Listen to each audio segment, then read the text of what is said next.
नमस्कार दोस्तों, एक बार फिर से स्वागत है आप सभी का Manoj study centre YouTube channel पे। दोस्तों आज हम इस वीडियो में 28 अक्टूबर यानी प्रथम पाली के प्रश्नों की आंसर की बताने वाले हैं।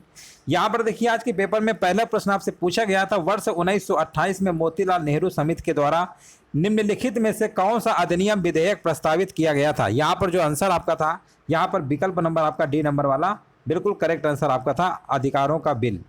नेक्स्ट प्रश्न देखिए, यहाँ पर पूछा गया था, उस उच्च न्यायालय का नाम बताइए जिसका क्षेत्राधिकार अंडमान और निकोबार द्वीप समूह के केंद्र शासित प्रदेश पर है।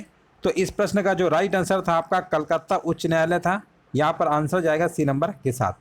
नेक्स्ट प्रश्न देखिए, पूछा गया था, पंचायती राज संस्थाओं के अस्तित्व के लिए भारत की संसद के द्वारा 73वां और 74वां संवैधानिक संशोधन कब पारित किया गया। ये पारित किया गया था दोस्तों आपका दिसंबर 1992। यहाँ पर क्या होगा, बिल्कुल राइट आंसर आपका यहाँ पर होगा। नेक्स्ट प्रश्न देखिए, यहाँ पर पूछा गया था, निम्नलिखित में से कौन सा कार्बनिक यौगिक मानव शरीर में प्रोटोप्लाज्म को जमा देता है। तो इस प्रश्न का जो आंसर था आपका प्रोटोप्लाज्म में जमा देता है, विकल्प नंबर यहाँ पे आपका सही था, मेथेनॉल। विकल्प नंबर जाएगा बी नंबर के साथ। नेक्स्ट प्रश्न देखिए, यहाँ पर पूछा गया था, इनमें से कौन सा आंतरिक सौरमंडल में स्थित एकमात्र भवनाग्रह है। तो भवनाग्रह यहाँ पर जो आंसर था आपका विकल्प नंबर बी होगा, प्लूटो। नेक्स्ट प्रश्न था आपका, सौर यंत्र के संबंध में इनमें से कौन सा कथन आपका सही है। यहाँ पर देखिए 6 नंबर का जो जवाब था आपका। अब इस प्रश्न को देखिए, थोड़ा सा ये एक प्रश्न एग्जाम में और पूछा गया था, तो उसमें क्या था कि पहला भी विकल्प आपका सही था, यह उपस्थिति से बना एक अंग है जो ग्रसनी को श्वास नली से जोड़ता है, या श्वास नली में आक्रमण करने वाले रोगजनकों को रोकता है, इसमें स्वररज्जु होते, ये सभी है। और लास्ट में एक ऑप्शन दिया गया था आल वाला, एक एग्जाम में प्रश्न आया था, तो उसमें ये वाला विकल्प सही कराया गया था। अब इस प्रश्न में थोड़ा सा ये प्रश्न कुछ डाउट लग रहा है, क्योंकि इसमें ये भी आंसर सही हो रहा है, ये भी सही हो रहा है, ये भी सही हो रहा है। तो यहाँ हो सकता है इस आयोग में इस प्रश्न को थोड़ा सा आंसर आपको देखने को मिल सकता है। इस प्रश्न में जो विकल्प आपके तीनों हैं, यहाँ पर तीनों सही होंगे, है ना। तो इस तरीके से इस आंसर को आप नहीं बता सकते कि कौन सही होगा, तो इस प्रश्न को थोड़ा सा आप इसको अलग रख सकते हैं। अगला प्रश्न देखिए, यहाँ पर पूछा गया था, मिल्क ऑफ मैग्नीशिया किस प्रकार का कोलाइड है। 7 नंबर का आपको बताना है, तो यहाँ पर आपका 16 हो जाएगा। नेक्स्ट प्रश्न देखिए, पूछा गया था, निम्नलिखित में से किस विकल्प में सभी शब्द आपके पुल्लिंग है। हिंदी के देखिए प्रश्न आया था, जो कि आसान प्रश्न था, प्लेटफार्म प्राधिकरण गिरोह, यहाँ पर क्या होगा आपका आंसर होगा। और यहाँ पर देखिए 15 नंबर आपसे पूछा गया था, इनमें से कौन से विकल्प में शुद्ध वाक्य है। तो शुद्ध वाला वाक्य जो है यहाँ पर पहला ही विकल्प आपका होगा, रमा ने अपने भाई से पुस्तक पढ़ने को कहा। नेक्स्ट प्रश्न था, कलम के जादूगर किसे कहा गया है। तो ये कहा गया है आपका विकल्प नंबर बी आपका राम वृक्ष बेनीपुरी के साथ आंसर चला जाएगा। नेक्स्ट प्रश्न था, यहाँ पर बताना था किसमें से विलोम युग में आपका कौन सही नहीं है। तो देखिए गाफिल का खबरदार ये सही है, झिड़कना, पुचकारना, औचक, अक्सर ये कहीं ना कहीं विलोम है। लेकिन जो डावाडोल है और अस्थिर, अस्थिर का मतलब जो कोई स्थिर नहीं ना हो, तो ये हमारे एक तरीके समानार्थी, यानी यही हमारा क्या विलोम युग में आपका नहीं बना रहा है। और नेक्स्ट प्रश्न देखिए, पूछा गया था, ये प्रश्न हमने बहुत बार आपको कराया भी था हिंदी में, होनहार बिरवान के हो चिकने पात। इसका मतलब होता है होनहार व्यक्तियों की प्रतिभा जो है बचपन में ही दिखाई दे जाती है। और यहाँ पर देखिए पूछा गया था, हाल ही में भारतीय गोल्फर शुभंकर शर्मा ने इंग्लैंड के मर्सीसाइड में रॉयल लिवरपूल गोल्फ क्लब में संयुक्त 8वें स्थान पर रहने के बाद ओपन में सर्वश्रेष्ठ परिणाम दर्ज किया है। उन्हें किस वर्ष अर्जुन पुरस्कार सम्मानित किया गया था। तो उन्हें दोस्तों सम्मानित किया गया था आपका, यहाँ पर आंसर जो आपका होगा 2018 में सम्मानित किया गया था। भारत के मुख्य न्यायाधीश CJI DY चंद्रचूड़ के द्वारा कौन सा यहाँ पर वादियों नागरिकों भारत के सर्वोच्च न्यायालय में प्रवेश के लिए QR कोड आधारित ई पास का अनुरोध करने की अनुमति देता है। तो यहाँ पर जो आंसर आपका है विकल्प नंबर डी होगा, सुस्वागतम।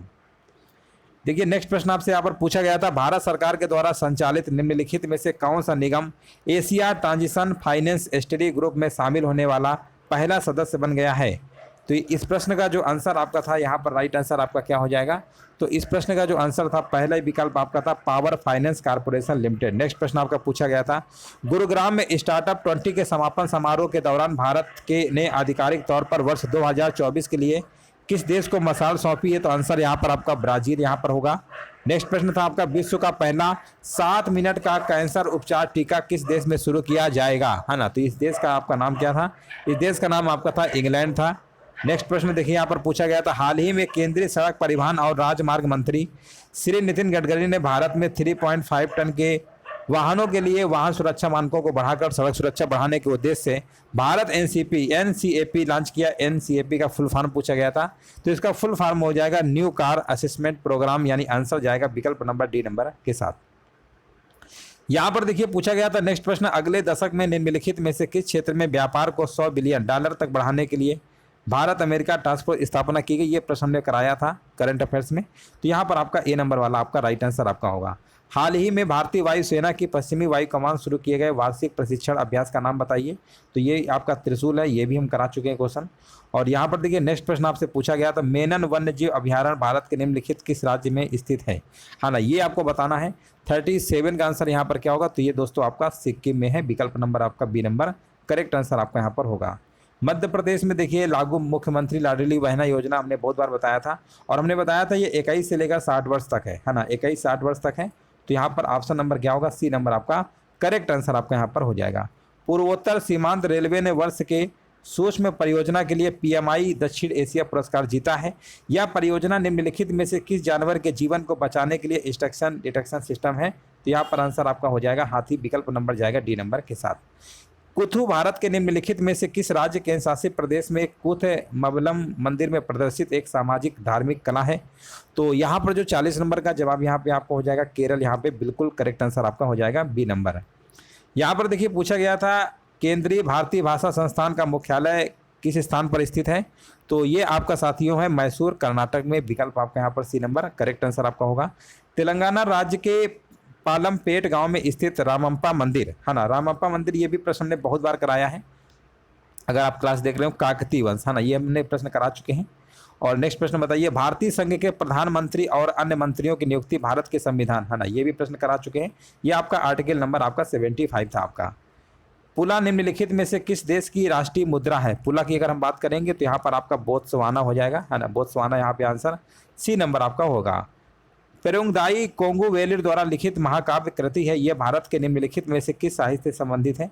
हाँ ना, साहित्य आपको बताना है किससे संबंधित है। तो आपका है तमिल साहित्य से आपका आंसर जाएगा डी नंबर के साथ। भारत सरकार के द्वारा वर्ष 1967 में निम्नलिखित में से किस वीरता पुरस्कार का नाम बदलकर शौर्य चक्र कर दिया गया था? तो ये आपका कर दिया गया था अशोक चक्र, जो आपका है ना तृतीय वाला, यानी विकल्प जाएगा यहाँ पर बी नंबर वाला आपका बिल्कुल करेक्ट आंसर आपका होगा। यहाँ पर पूछा गया था रासायनिक हथियारों का निषेध संगठन में कितने सदस्य राष्ट्र हैं? तो इनमें जो सदस्यों की संख्या की बात करेंगे तो 193 है, आंसर जाएगा ए नंबर के साथ। निम्नलिखित में से कौन मालदीव की आधिकारिक भाषा है? देखिए मालदीव की आधिकारिक भाषा पूछा गया था तो दिवेही होगा है ना, दिवेही यहाँ पर क्या होगा? बिल्कुल राइट आंसर आपका होगा। जैसा कि अशोक के शिलालेखों में आप जानते हैं उल्लेख किया गया है कि मौर्य साम्राज्य में राजधानी पाटलिपुत्र और अन्य 4 प्रांतीय केंद्रों सहित 5 प्रमुख राजनीतिक केंद्र थे। निम्नलिखित में से कौन सा प्रांतीय केंद्र नहीं था? कौन सा नहीं था? तो यहाँ पर सभी थे लेकिन इंद्रप्रस्थ को छोड़कर, यानी इंद्रप्रस्थ यहाँ पर आपका आंसर ए नंबर आपका सही होगा। ऋग्वेद में नामक एक ऋषि और किन 2 नदियों के बीच संवाद है? ये भी प्रश्न हमारा पढ़ाया हुआ है, ये भी हमने आपको कराया है, व्यास और सतलज। विकल्प नंबर जाएगा डी नंबर के साथ। शिवाजी की मृत्यु के बाद मराठा राज्य में प्रभावी शक्ति, ये अभी देखिए अभी जस्ट इसके पहले जो क्लास लिए थे, जस्ट एक दिन पहले क्लास, उस पर हमने आपको बताया था सतारा वाला है ना, सतारा वाला हमने आपको बताया था।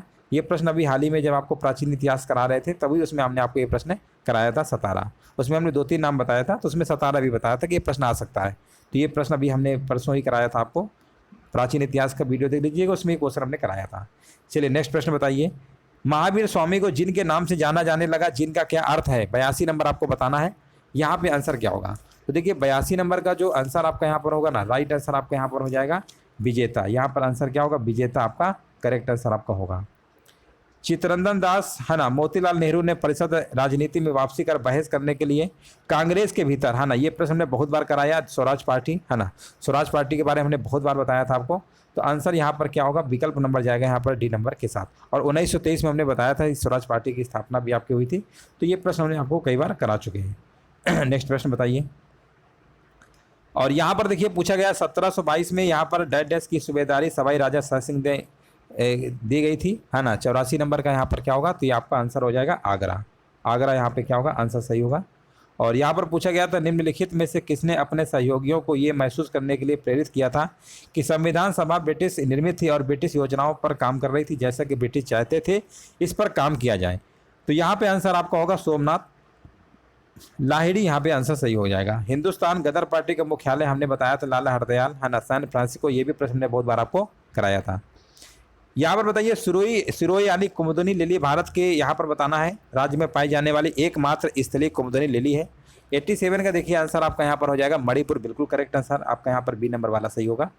और यहाँ पर देखिए नेक्स्ट प्रश्न आपसे प्रश्न पूछा गया था, कांग्रेस का वह अधिवेशन कहाँ पर हुआ था जिसमें महात्मा गांधी ने अन्य नेताओं के खिलाफत के साथ साथ स्वराज के समर्थन में असहयोग आंदोलन शुरू करने की आवश्यकता के बारे में आश्वासन दिया था, है ना। तो ये देखिए 88 नंबर जो है ना, ये प्रश्न हमने बहुत बार बताया है आपको, है ना। यहाँ पे आंसर क्या होगा, यहाँ पे आंसर आपका हो जाएगा नागपुर, पहला ही विकल्प आपका यहाँ पर आंसर आपका सही था। अगला प्रश्न देखिए, यहाँ पर पूछा गया था खुदाई खिदमतगार, है ना, संस्थापक था बादशाह खान, अभी 2-3 दिन के पहले क्लास में कराया था खिदमतगार का, तो यहाँ पर खान अब्दुल गफ्फार खान, ऑप्शन नंबर यहाँ पे आपका ए नंबर राइट आंसर था आपका। नेक्स्ट प्रश्न पूछा गया था राजस्थान के जालौर जिले में किस प्रकार का ग्रेनाइट पाया जाता है, तो ये आपका पाया जाता है पिंक यानी गुलाबी, रोजी पिंक आंसर जाएगा ए नंबर के साथ। पुर्तगालियों के द्वारा निर्मित बंदेल चर्च भारत के निम्नलिखित में से किस राज्य के शासित प्रदेश में स्थित है ना, तो यहाँ पे आंसर आपका हो जाएगा वेस्ट बंगाल, विकल्प आपका यहाँ पर बी नंबर करेक्ट आंसर आपका होगा। उड़िया जो पठार है भारत के निम्नलिखित में से किस राज्य में स्थित है, तो ये राज्य का नाम है आपका राजस्थान, आंसर जाएगा सी नंबर के साथ। शीत ऋतु की शुरुआत में तमिलनाडु के तटीय क्षेत्रों में वर्षा का कारण क्या, ये भी प्रश्न हमने बहुत बार कराया है, उत्तर पूर्वी वर्षा ऋतु, है ना, ये प्रश्न हमने आपको प्रैक्टिस सेट में कई बार आपको करा चुके हैं।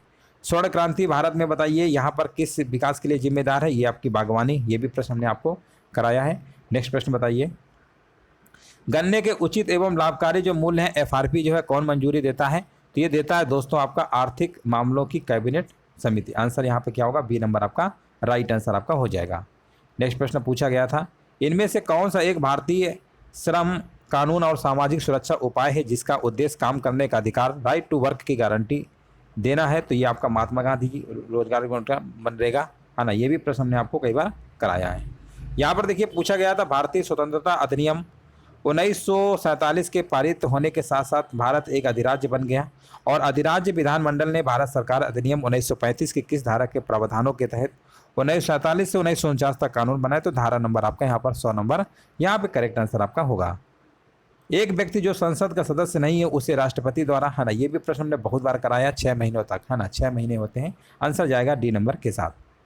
बीमा नियामक विकास प्राधिकरण का मुख्यालय कहाँ पर स्थित है ना, इसका जो मुख्यालय है आपका कहाँ पर है, ये आपका हैदराबाद में, आंसर यहाँ पर क्या होगा राइट आंसर आपका ए नंबर वाला करेक्ट होगा।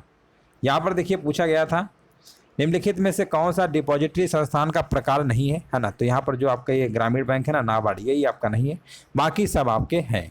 तो इस तरीके से जो आपके प्रथम पाली में जो प्रश्न आए थे वो हमने आपको करा दिया है।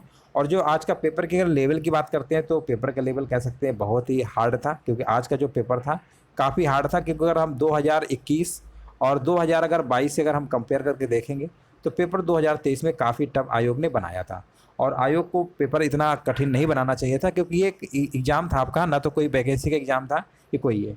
तो इसके थ्रू आप लोग एग्ज़ाम के लिए बैठते हैं दूसरे एग्ज़ाम के लिए, तो ये आयोग के जो है पेपर जो बनाया गया है इसके लिए तो हम बिल्कुल सहमत नहीं है, क्योंकि पेपर बहुत हार्ड था। और जिस तरीके से आपको यहाँ पर तैयारी करवाई जा रही थी, जो भी आपके मॉडल पेपर थे या जो भी चीज़ें आपको पढ़ाया गया यहाँ पर इस चैनल पे, तो बहुत सारे लोग कहेंगे कि सर आपने बहुत कुछ तो पढ़ाया लेकिन आया नहीं। तो देखिए पेपर जो लेवल आपका होना चाहिए था पेड में वो उन्होंने दिया नहीं है, और अगर उस लेवल का अगर आता तो बिल्कुल विश्वास मानिए कि जितना आपको पढ़ाया गया था सब उसी के अंदर ही रहता। लेकिन जब पेपर ही आप आउट ऑफ सिलेबस तो नहीं कह सकते, लेकिन आप थोड़ा लेवल ज़रूर हाई किया है ना, भले ही ISPCS लेवल से भी ज़्यादा आप कह सकते हैं बनाया गया पेपर। तो ये आयोग की भी कहीं ना कहीं इसमें गलती है, जो इतना हार्ड पेपर नहीं बनाना चाहिए था 2023 में, और अगर बनाना ही था तो आप 2021-22 में भी हार्ड बनाते, लेकिन उसके हिसाब से अगर कंपेयर करके देखेंगे तो इस बार का पेपर कुछ अलग ही तरीके से आपका आया है।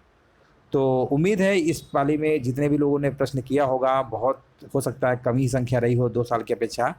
तो जो भी अब अगली शिफ्ट में जिसका भी पेपर लगा हुआ है, कल 29 तारीख के डेट पे जो पेपर लगा रहेगा, तो जो भी प्रश्न आपने जो आ रहे हों वही करिएगा, ज़्यादा गलत मत करिए कि इस बार हो सकता है कट ऑफ जो है बहुत कम जाएगी, क्योंकि पेपर सभी के लिए हार्ड था, आपके लिए नहीं। इसलिए पेपर में जो भी प्रश्न आए उन्हीं को करके आइएगा। चलिए बहुत बहुत धन्यवाद आप सभी का, सभी को जय हिंद, सभी को वंदे मातरम।